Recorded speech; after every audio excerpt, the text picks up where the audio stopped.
چلیے آج ہم لوگ بھابھی جان کے بارے میں پڑھیں گے۔ بھابھی جان ایک افسانہ ہے اور اس کے لکھنے والے ہیں سہیل عظیم آبادی۔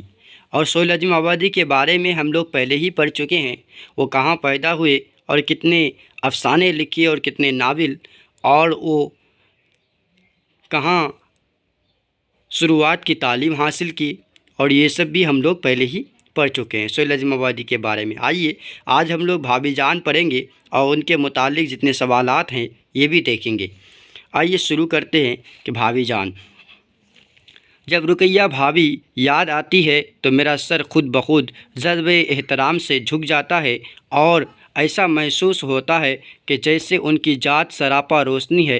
ان کی یاد کے ساتھ ساتھ مجھے وہ سماں یاد آ جاتی ہے جو کلیسا کی اونچی قربان گاہ پر جلتی اور پگھلتی رہتی ہے، اور جب پادری عبادت ختم کر کے قربان گاہ سے اتر جاتا ہے تو بھی وہ خاموش زبان سے خداوند یسوع کا پیغام سناتی رہتی ہے، جو دوسروں کا گناہ بخشوانے کے لیے صلیب پر چڑھایا گیا، مگر وہ جو اب تک زندہ ہے اور قیامت تک زندہ رہے گا اور سب کو نجات دلائے گا۔ رقیہ بھابھی کی ذات مجھے ایسی ہی شمع معلوم ہوتی ہے جو جلتی اور پگھلتی رہتی ہے لیکن روشنی پھیلاتی اور کچھ کیے بغیر بھی ہر وقت ایک پیغام سناتی رہتی ہے، ایسا پیغام جو امر ہے۔ یہاں امر کے معنی جو ہمیشہ ہے۔ بھابھی نے صبح سویرے آواز دی، خیر تو ہے شہزادے، گھوڑے بیچ کر سوئے ہو، چائے ٹھنڈی ہو رہی ہے۔ بھابھی کی آواز سن کر میں اٹھ بیٹھا۔ وہ مسکرا دی اور بولی، بھائی بات یہ ہے کہ ٹھنڈی چائے مجھ سے پی نہیں جاتی اور بچوں کو اسکول بھیجنا بھی ہے۔ بھابھی یہی تو مصیبت ہے آپ کے ساتھ۔ صبح ہوئی اور اٹھا کر بیٹھا دیا، ہم لوگوں کو بھی آپ طالب علم سمجھتی ہیں۔ بھابھی بولی، تم تو آج کون بوڑھے ہو چکے ہو، بھائی اٹھو جلدی کرو۔ بھابھی نے ہاتھ پکڑا اور بستر سے کھینچ لیا۔ میں زمین پر کھڑا ہو گیا اور ہنسنے لگی۔ میں بولا، شکر ہے میں آپ کا اسٹوڈنٹ نہیں ہوں، باتیں نہ بناؤ، چائے ٹھنڈی ہو رہی ہے اور بچے بیٹھے لیکن مجھے نیند آ رہی ہے، بھابھی رات بھر نہیں سو سکا ہوں۔ میں نے احتجاج کرتے ہوئے کہا، چائے کے بعد دوسری قسط سو لینا۔ قسط کا لفظ سن کر میں ہنس پڑا اور وہ بولی، شاعر ہو کر داد نہیں دیتے، کیا لفظ میں نے استعمال کیا ہے؟ اگر نوابان اودھ باقی ہوتے تو اس ایک لفظ کے استعمال پر ایک جاگیر تو ضرور بخش دیتے۔ چلو بھائی تم ذرا جلدی کرو، اتنا ہی صحیح۔ اور بھابھی کھانے کے کمرے میں چلی گئی، اور جب تھوڑی دیر میں میز پر پہنچا تو بچے چائے ختم کر رہے تھے۔ ننھی ریحانہ بولی، چاچا جان ہم لوگ چائے ختم کر چکے ہیں، اب آپ ہماری جھوٹی چائے پیجیے۔ اسکول کی لوری نے ہارن بجایا اور بچیاں تالی بجاتی ہوئی باہر چل دی۔ بھابھی نے چائے ڈھال کر میری طرف بڑھائی اور بولی، اگر تم جوان اتنی دیر تک سوتے رہو گے تو کیا کرو گے؟ شعر کہوں گا، اور کیا کروں گا؟ اور کچھ نہیں۔ بھابھی معنی خیز انداز سے مسکرائی۔ میں کچھ جھیپ سا گیا۔ بھابھی کی مسکراہٹ بہت دور تک اشارے کر رہی تھی۔ پھر وہ آہستہ سے بولی، تمہارے بھائی جان ٹھیک 4 بجے اٹھ بیٹھتے تھے اور چائے پی کر کام شروع کر دیتے تھے۔ شروع میں تو مجھے بھی بڑا جبر ہوتا تھا، لیکن آج صبح اٹھنے کی عادت کام آ رہی ہے۔ میں نے پلٹ کر دیکھا، بھابھی کے سنگار میز پر ننھے بھائی کی خوبصورت سی رنگین تصویر رکھی ہوئی تھی۔ وہ مسکرا رہے تھے۔ اس تصویر کے پاس بھابھی اور بچوں کی تصویر تھی۔ اب سنگار میز نام کا تھا، اس پر بچوں کی کتابوں کا ڈھیر تھا اور شاید ایک کنگھی کے علاوہ میز پر سنگار کی کوئی دوسری چیز بھی نہ تھی۔ رقیہ بھابھی اداس ہو گئی اور بولی، اختر نہ جانے تمہارے بھائی جان آج کس حال میں ہے، دیکھو ان کے مقدمے کا کیا ہوتا ہے۔ 1000 میل کی دوری پر میں نے ان کے کوئی کام بھی نہیں آ سکتی۔ چند ہی دنوں میں ان کے مقدمے کا فیصلہ ہونے والا ہے۔ بھابھی جو ہمیشہ پھول کی طرح ہنسنے اور بلبل کی طرح چہکتے رہنے کی عادی تھی، بالکل اداس اور چپ تھی، لیکن ایکائک کسی کے پاؤں کی چاپ سنائی دی۔ پھر آواز آئی، میں آ سکتی ہوں؟ آ جاؤ، بھابھی نے کہا، اور ایک جوان سی لڑکی کمرے میں داخل ہوئی۔